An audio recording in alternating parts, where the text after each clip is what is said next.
this progression from understanding the behavior to identifying the intervention options, ending up with identifying content and implementation options. So this actually should be the fun part, because this is where you get to bring in some creativity.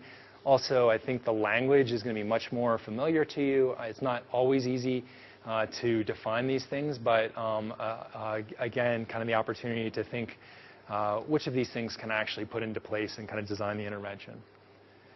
So our objectives are to outline this behavior change taxonomy.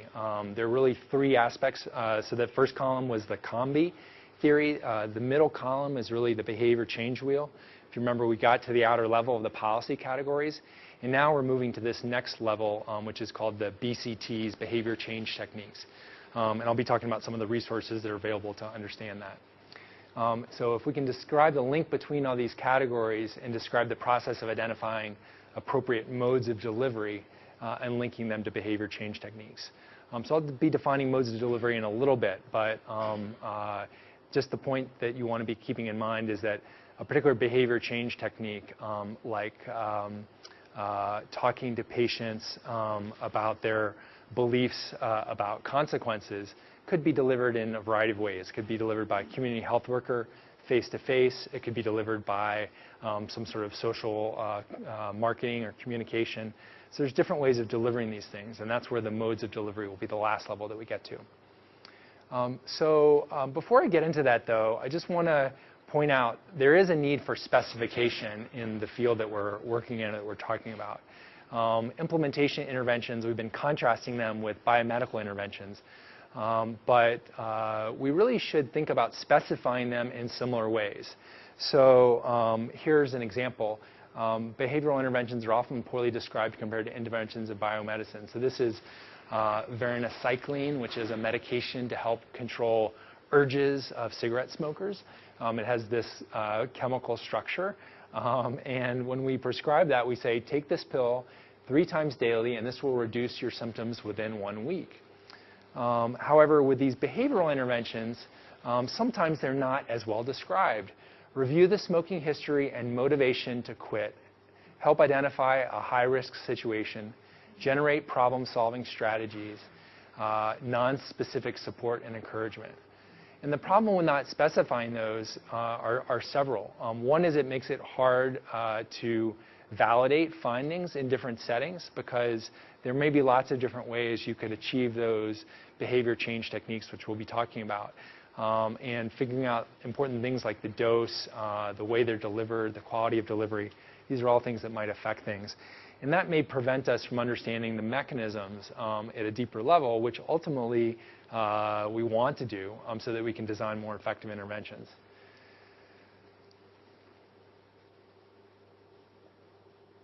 So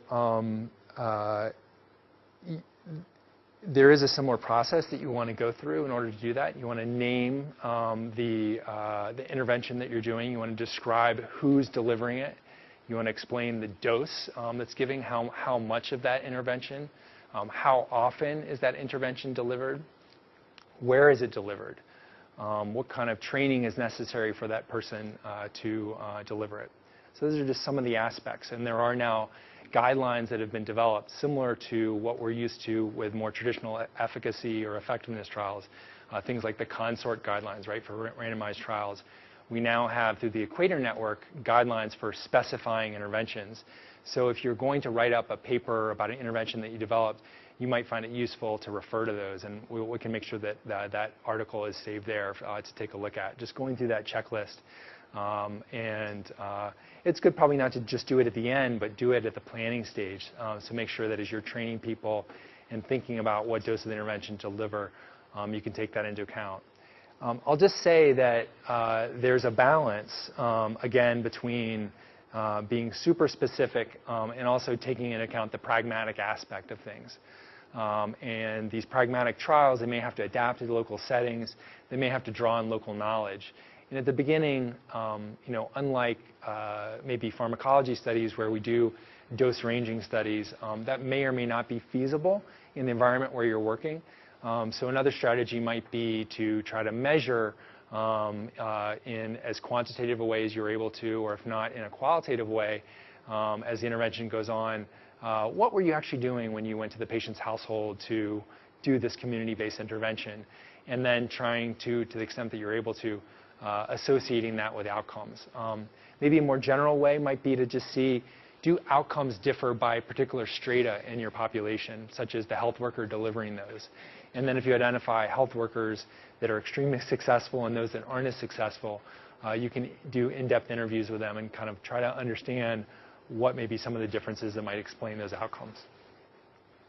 So behavior change techniques. The goal is to translate intervention functions into specific techniques to change behavior.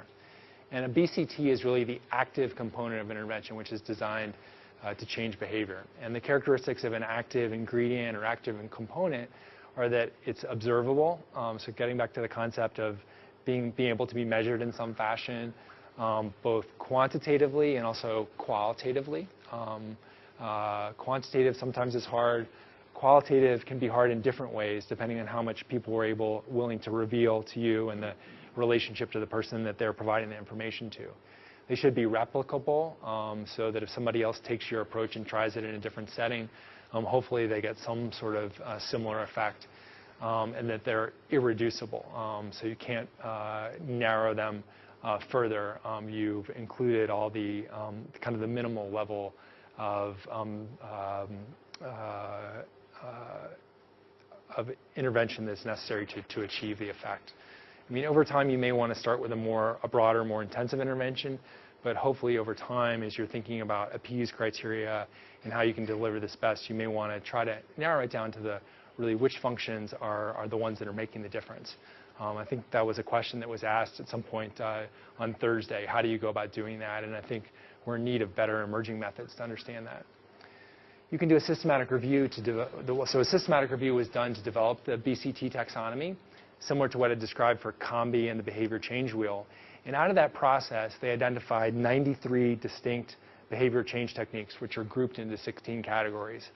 And these behavior change techniques are appropriate for each of the 9 intervention functions as judged by these 4 experts who kind of went through all of them.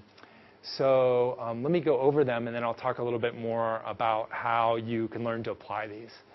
So example of a behavior change technique which would fall under the intervention category, education category, would be feedback on behavior or information about health consequences. So there are going to be lots of different aspects of education. Sometimes we only focus on the biological aspects because people may not, they may have misperceptions about how things work. But you also want to think about what knowledge means for the person that you're interacting with, what their kind of schema of things are. And there are many behavior change techniques that can get at different aspects of that, of these knowledge gaps, whether it's the behavioral regulation aspects, the memory, attention, and decision processes, knowledge itself, et cetera. Next category is persuasion. Remember, these are emotional, this information but provided with an emotional context, generally targeting aspects of motivation. So a credible source, like a thought leader, or someone who you trust, who's a peer, who you go to for information, or providing information about health consequences. These are the more emotional kinds of messages. Next is incentivization, so self-monitoring of behavior, feedback on behavior, not just the behavior action that you're doing, but the outcome that you're actually achieving. So hopefully that if you see that you're doing something and it's having a benefit, that can really help build your self-efficacy, for example, because sometimes we don't believe we can change the environment that we're working in. So feedback can be a helpful way of promoting that and kind of providing us the expectation of an opportunity or a reward. Next is coercion, monitoring behavior by others without evidence of feedback. So this is more your boss looking over your shoulder as you're doing a behavior. And it has a lot of different characteristics than an incentive or some external regulatory authority. So the idea then is not that you'll be rewarded for doing a job, but they'll identify anything you don't do well and punish you for it. So next is training, which is demonstrating the behavior. Enablement could be social support, goal setting, or action planning. So again, this is going beyond training, beyond environmental restructuring, other aspects that help you get by, be better at what you're doing, achieve the desired behavior or the target behavior. Next is modeling, which is just demonstration of the behavior. I think we've had quite a few examples of that already, but that's a good aspect of modeling. And then the final one is environmental. Actually, I need two more. There's environmental restructuring, adding objects to the physical environment, such as prompts or cues. This one's very common in health centers. We see wall charts are a very popular mode of behavior, mode of behavior modification. And then restrictions. Interestingly, there's no behavior change techniques that are linked to this function because it really focuses on changing the way people think, feel, and read rather than how the environment limits their behavior. We understand it. Okay, so here's an example of how this taxonomy works. So what you're looking at here, there are 16 different categories. And those of you that have the book will find this. In a moment, I'm going to show you a website that has some resources as well, and I'll talk more at that point. So goals and planning, the first one, 1.1, is goal setting behavior. And the definition is setting or agreeing on a goal defined in terms of the behavior to be achieved. So an example of that would be agreeing to a walking goal. I'm going to try to walk 3 miles a day and reaching agreement about the goal. So potentially, this is a strategy like with your, a friend, a family member, could be even a healthcare provider, that by setting a goal, that may make it more likely that you'll actually do that behavior. There's not necessarily an incentive or a punishment, but just setting a goal may change the way you think about it, probably through aspects of reflective motivation. Setting the goal of eating 5 pieces of fruit per day. So that's just a dietary example. So there's 93 of these. So I'm not going to try to go through all of them. But here you kind of see what some of the other categories are. So you're just going to kind of get a general idea. So under each of these 16 categories, are anywhere between 2 and about 7 different behavior change techniques. So goals and planning, which is what we just started with. Feedback and monitoring. So a good example of this might be, staying in the area of exercise. You guys have seen these physical activity monitors, which are becoming quite popular. So it's kind of bringing in the aspect of technology, but it doesn't have to be based on technology. Technology is just a mode of delivery. In the past, people might just keep a log of how long they walked, for example, a diary. Social support. I think we have a good concept of what that might be. Shaping knowledge. Natural consequences. So this is a little bit difficult to explain, but I think it's basically helping people think through the counterfactuals of what they do. So if you choose to do this behavior or not do the behavior, what does your life look like? And sometimes you can appeal to thoughts not only about how it'll affect the individual, but how it might reflect others around them. So kind of aspects of social responsibility. Comparison of behavior. Sometimes this gets at that as well, but one person does one behavior that it has a positive health impact, another does a behavior that has a negative health impact. What does that mean about the differences in those behavior? Associations, repetition and substitution. So this can be positive or negative, but sort of thinking about on the positive side, maybe people can get around their urge to smoke by doing something that's more healthy, physical activity, or trying not to do excess eating, which is often a consequence of quitting smoking. Comparing outcomes, and not just comparing behaviors, but what are the outcomes. Reward and threat, regulation, antecedents, identity, schedule consequences, self-belief, and covert learning. So how can you get a better feel for this? Well, the place to go is this website, www.bct-taxonomy.com. And there they list all the 93 behavior change techniques. You can look at them all 93 together, or you can look at them in subcategories of these 16 categories that I mentioned. And they have some trainings that you can go through.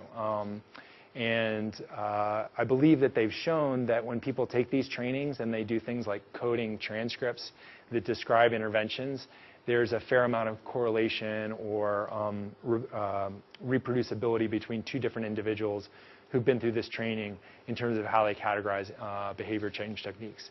It's not perfect. It's definitely evolving, but it's something interesting to try and see.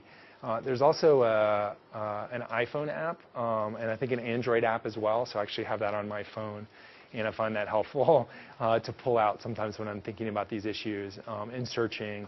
And it includes the definition and an example, and then where it fits in the overall hierarchy. So I think over time you'll see this evolve further, and that it may be mapped even more closely to not only intervention functions, but also to the behavioral diagnosis. But it's obviously a lot of work to do this, and it's sort of evolving. But it's another way that you, if you use these in your work, can kind of contribute to generalizable knowledge.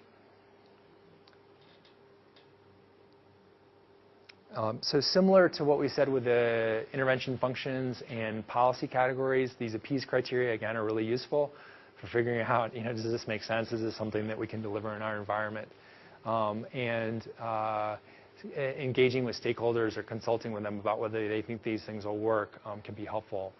I think there's also some techniques where there's a lot more experience with them, so presumably you'll have a more reliable estimate of how well they're likely to work. So just a few more examples back with the hand hygiene. So the COMBI component here was reflective motivation and automatic motivation, which we were trying to address with incentivization and the policy category of service provision. In addition, there were barriers of social opportunity. So this was that doctors don't wash hands, or we're not seeing other people wash hands, and so it's not established as a social norm. So just a few things that they tried to do to sort of enable that would be to provide feedback on behavior. So have monitors stationed on the ward sort of saying, by the way, you didn't wash your hands when you came out of that patient's room. And that they found that these techniques were helpful in improving adherence to this recommendation of cleaning hands to reduce infections in hospitals.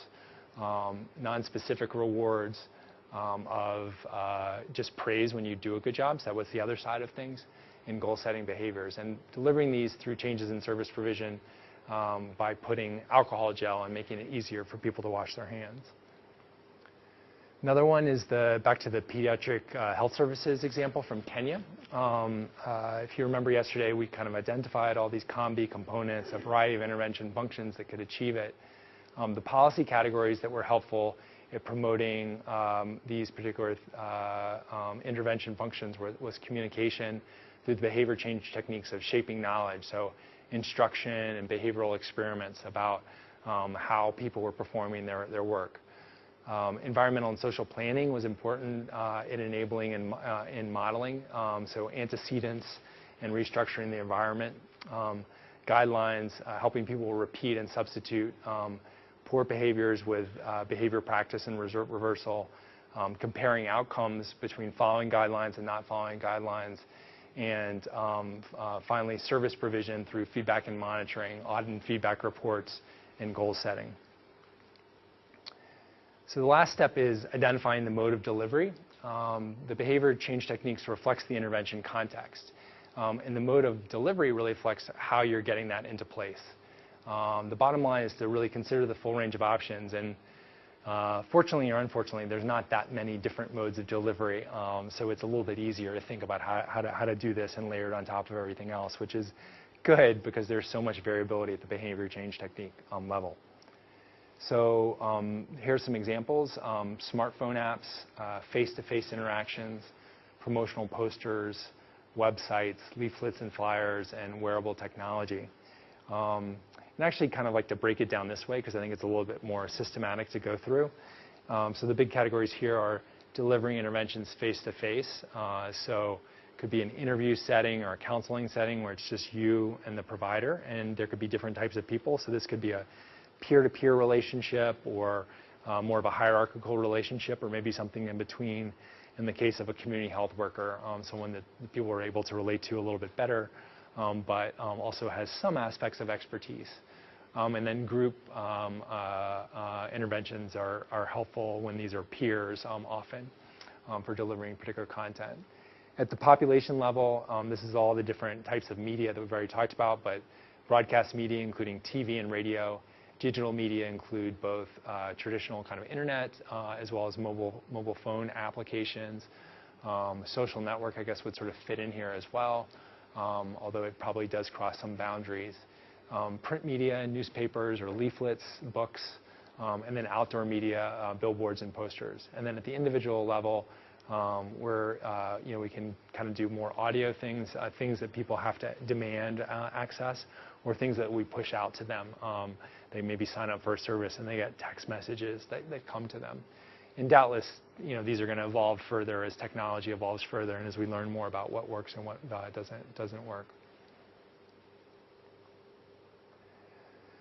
So the hand hygiene example, in terms of, I think I may have reached the end. Yeah, here's the last slide. So again, just the behavior change wheel summary is a step-by-step guide to intervention design linked to a generally applicable theory of behavior. So that's the strength of it, is that you have all of the evidence that exists for many years about these other theories and how they work, but with a focus of identifying and addressing a mechanism of action in terms of behavioral determinants. Maybe just one other thing I'll add. I've had the chance to take a course from those who developed this, and I think one of the things they really emphasize about it in the implementation science tradition is that it's not a rigid framework. They almost describe it in some ways as a screening tool to make sure that you've been comprehensive and systematic and that there's a certain internal coherence to how you're going about the process. But if you identify a particular area that's important, you can always go deeper. So if you're working with social scientists who have experience with other more traditional behavioral theories that may go into much more detail about motivation, for example, or other aspects that you want to address, those can be really helpful because those have already been validated. They may be able to slice much more finely and more particularly some of the barriers that exist in your content, in your context, and be helpful. So don't feel like feel like this is a tool to kind of help you achieve what you want and not something that restricts you from approaches that have worked well before.